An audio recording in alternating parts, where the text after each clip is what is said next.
Welcome to the 49ers Camelot Show. Thank you for joining us. Thank you for subscribing. If you haven't already done that, please do that now. If you're watching on YouTube, hit that like button, hit that bell so that you can subscribe. And then what it's going to do is it's going to notify you whenever we go live. So make sure that you hit that so that you know what we're up to. Also, if you're listening somewhere like Apple Podcasts or Spotify or any place like that, make sure that you leave us a rating and write a review just to help us build up our numbers. Those things are really good for us. So we appreciate those who've done that and appreciate you for watching. So the 49ers are back in training camp. This is their third day of training camp. They're actually practicing right now, and I don't see anything coming through on Twitter. There's an interesting article by 49ers Webzone. I'm not sure who wrote it, but it says that it's all coming together for Ty Davis Price. Those are the words of Chris Forrester. So let me see who wrote this. David Bonilla wrote it. So go check that out at 49erswebzone.com, because Ty Davis Price is one that I really would like to see do some stuff this year.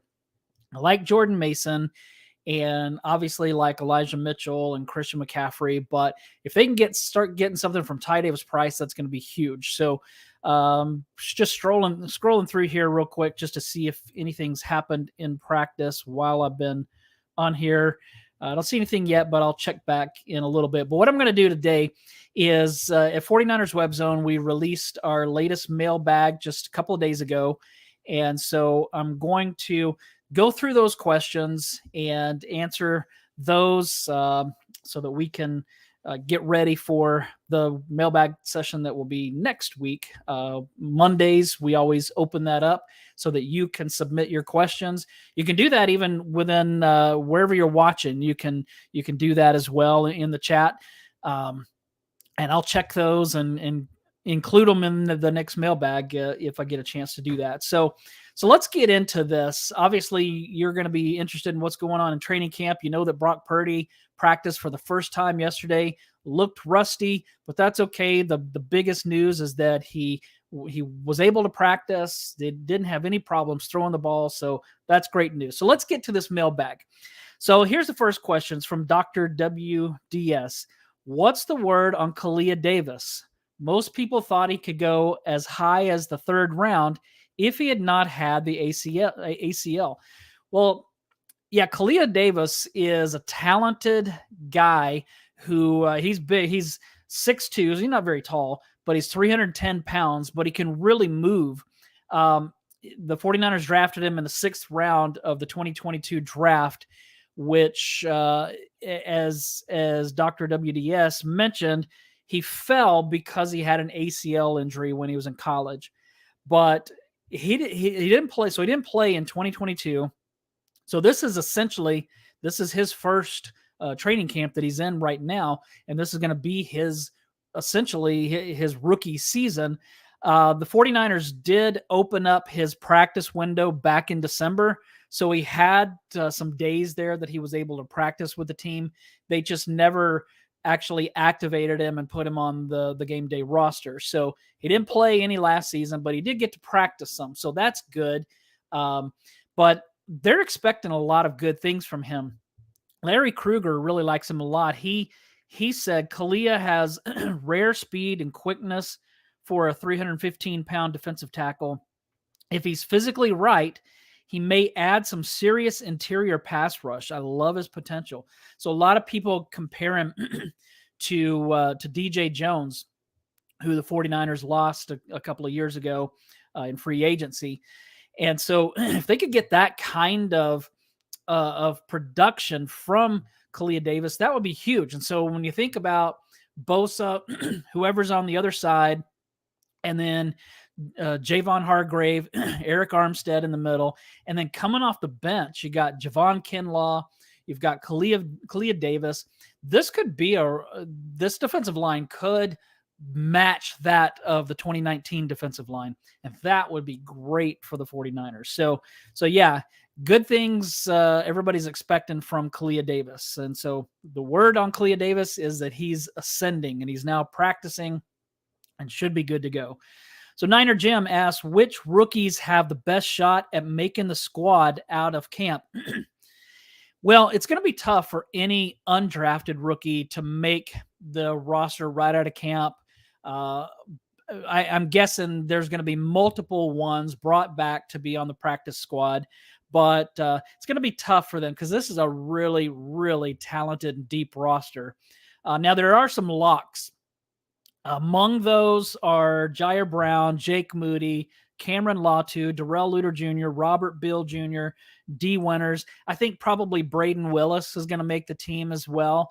So the two drafted rookies that to me are question marks would be Ronnie Bell and Jalen Graham. Now, both of those guys looked really good back in the rookie minicamp and in the mandatory minicamp in June and in OTAs, they looked good. So maybe they'll both do really well, but it's going to be hard for those guys to make it. But I think both are really promising.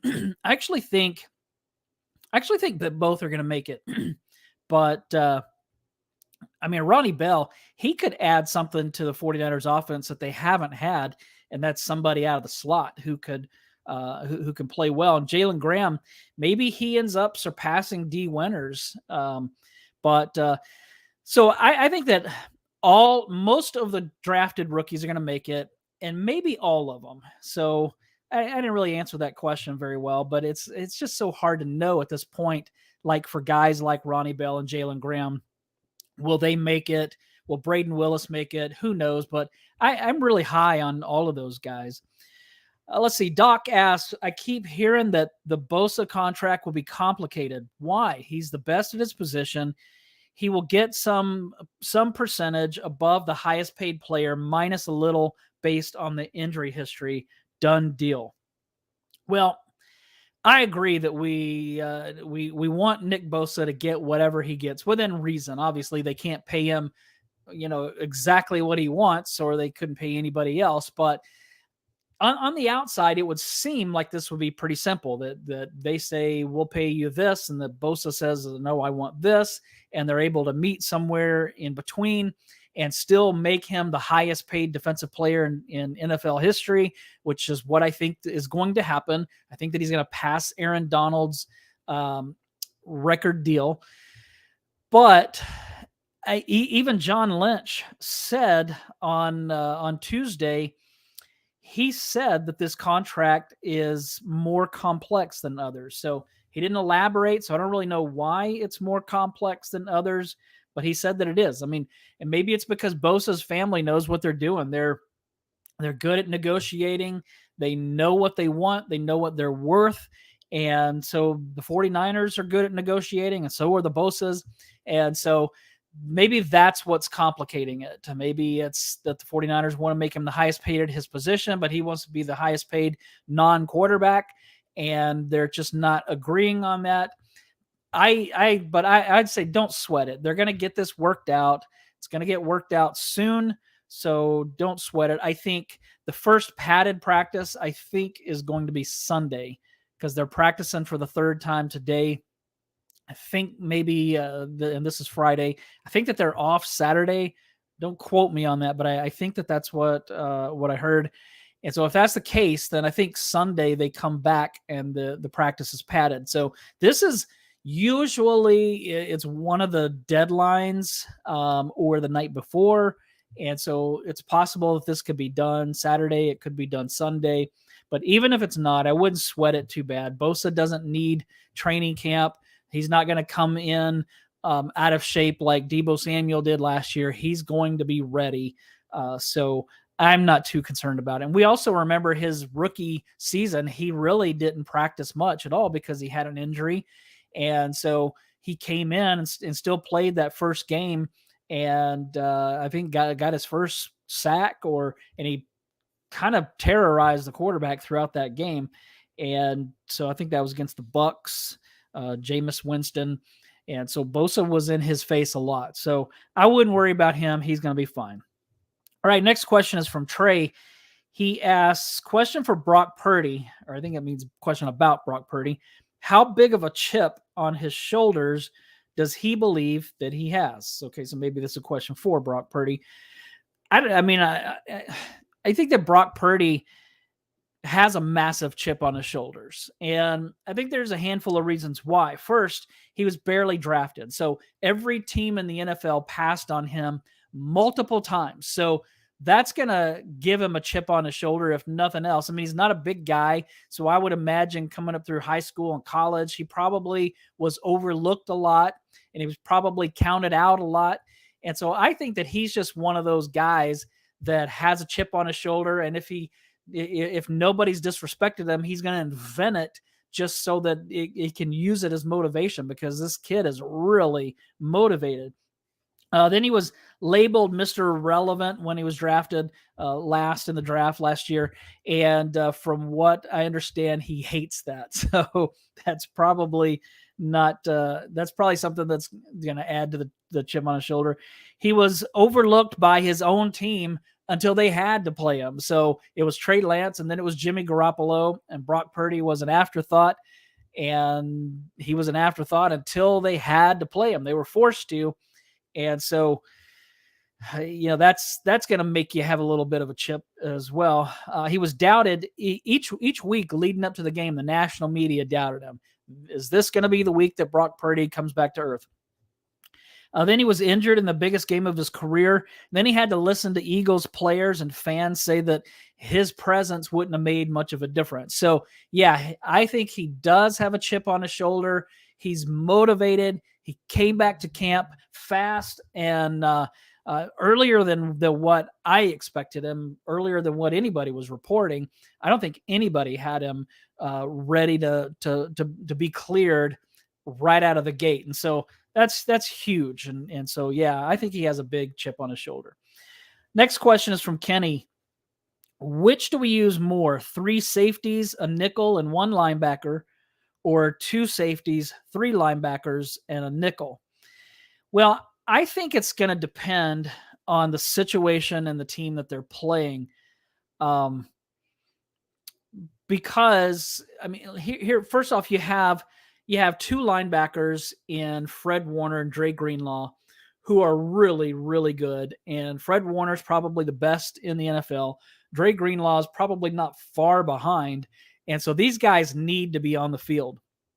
Then you have 3 safeties who you expect to be good. One's Tashawn Gibson, who had a good season last year, but who knows what he's going to look like this year. He's getting older. Then you have Talanoa Hufanga, who really came on last year. And then you have Jair Brown, who they drafted this season. So I think my guess is that by the end of the season, Jair Brown is going to be the starter over Tashawn Gibson, but out of the gate, it's going to be Gibson first. So yeah, I do think that they're going to try and get all 3 of them on the field at times. I think the situation is going to have to be right. I think it's going to depend on the team that they're playing, but really, when it comes to 3 safeties, a nickel, and 1 linebacker, I mean, you want Warner and Greenlaw to be on the field as much as possible, I think. But I would not be surprised if Steve Wilks tries to get the 3 safeties on the field at once, ease Jair Brown in, put him in there in spots, in 3 safety looks. I think that Steve Wilks will be able to do some creative things like that. And maybe some of those things are going to be like to blitz Hufanga and or blitz Brown and then still have that coverage back there. So yeah, I think that we'll see both, but I think that we'll see 2 linebackers on the field more often than not. Probably, I mean, we're going to see 3 linebackers on the field at times as well. So whether that's going to be D. Winters or Jalen Graham or Marcelino McCurry Ball or Oren Burks or whoever that's going to be remains to be seen. Let's see. Dr. WDS asked, who is going to be the breakout player this year? Well, my response to that is Brandon Ayuk a candidate to be a breakout star? If he's not the candidate to be the breakout player, then obviously we can't have him. I mean, because last year he had 78 catches for 1,015 yards and 8 touchdowns. That's pretty stinking good. Can he still be a breakout player? I think that he's going to go above that. I think that he's going to do better. So, yeah, we'll see. I'm actually going to go with Drake Jackson. The 49ers need Drake Jackson to be that guy opposite Nick Bosa. And I think that I saw some video of him out of training camp yesterday, and he looked like he was ready to knock some people around. So, I mean, he looks like he's in really good shape. I think that he's probably motivated. He learned a lot last season. And so I think that he should be really, really solid for the 49ers. So I expect Drake Jackson to be the breakout player. And I think the 49ers need that. So that's my vote that I'm going with. So Nick asked, who is more important to emerge out of training camp? Danny Gray, Diamador Lenore, or Drake Jackson? Well, definitely Drake Jackson. Like I said, the 49ers need him to be that guy. They need somebody to pressure the quarterback from the side opposite of Nick Bosa. Remember when they had that in 2019 when D Ford was healthy, they really terrorized quarterbacks. And so I think that I think that Drake Jackson, if he has a chance to be somewhat of that D Ford replacement, then that's going to be huge. So I think that Drake Jackson is definitely the guy. I didn't pick Diamador Lenore. For one thing, he already kind of emerged. I mean, yeah, last season he had his ups and downs, but down the stretch he played really well. The other thing is that if Lenore falters, then you have Samuel Womack, you have Darrell Luter Jr. behind him. Both of those guys could end up being better than Lenore. So who knows? Whereas if Jackson isn't the guy, if Drake Jackson's not the guy, then who's it going to be? I mean, I like Robert Beal Jr., but he's a project, so he's not going to be ready this year. I doubt Kerry Hyder Jr. is going to be the answer. Austin Bryant, he's not going to be the answer. Maybe Cleveland Farrell would be, but so far he hasn't shown in his previous seasons that he's going to be. So I don't know why we would count on him now, other than the fact that he's with the 49ers and with these coaches and this scheme. So maybe he's going to show us something that he's never shown before, but we'll see. I also didn't choose Danny Gray because Drake Jackson and Diamador Lenore are hopeful starters. And so that's more important than what is essentially a third or fourth string wide receiver. So that, in other words, if Danny Gray doesn't emerge out of training camp, then it's no big deal. It's just like last year, where if Drake Jackson doesn't emerge or Diamador Lenore doesn't, then that's a big deal, because that means next guy up, the 49ers are going to need somebody to step up behind them. Where with Danny Gray, there's not really much behind him because he's still trying to be an up-and-coming player. Let's see. Spencer asked the next question, who is leading the quarterback competition right now? So if we're talking QB1, then that's obviously Brock Purdy, because, Kyle Shanahan said on Tuesday that when Brock is when he's practicing, he's going to get the first starter, the first team reps. And so he's definitely leading. At this point, the backup quarterback position, which is the one that's up for grabs, is still up for grabs. Nobody's emerged yet. There's only been 2 practices. Like I said, the third practice is going on right now. Let's see. Matt Mayoko just posted 4 minutes ago. 49ers quarterback update practice 3. Brock Purdy, 11 on 11 reps, all with the first team. He had 21 reps and was 6 of 12. No big deal. He's rusty. You expect him to be rusty. Trey Lance had 11 reps. So those must have been second string. He was 2 for 5. Sam Darnold had 10 reps. He was 3 of 7. Brandon Allen had 9 reps in 11 on 11. He was 1 of 4. So pretty terrible, but it's not that big of a deal. Really, when you look at these stats, you're going to be able to go back and see that all of the beat writers that are there when they put these stats, they're all different. And so it's because it's hard when they're at practice. It's hard for them to see everything that's going on. Sometimes they're not as close as they want to be. And so they're going to miss some things. And so, don't put a lot of stock into, they do it because everybody wants to know what happened, but don't put a lot of stock into it. They don't put a lot of stock into it. I doubt the 49ers put a lot into it because they're really focused more on who's doing what they're supposed to be doing. If Brock Purdy is 6 for 12, how many of those were bad throws? How many of those were drops?